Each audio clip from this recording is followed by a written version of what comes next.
اپنی جوانی کے دھوکے میں مت آنا کہ یہ ان قریب تم سے چھین لی جائے گی۔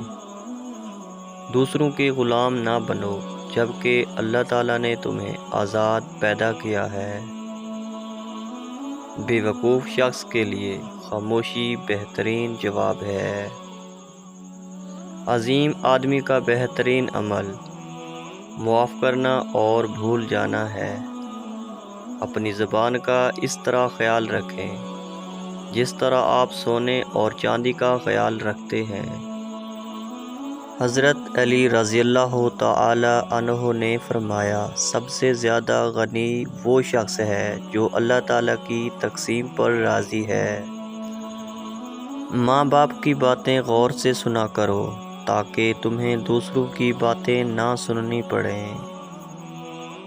اس طرح کی مزید ویڈیوز دیکھنے کے لیے میرے اکاؤنٹ کو فالو ضرور کریں۔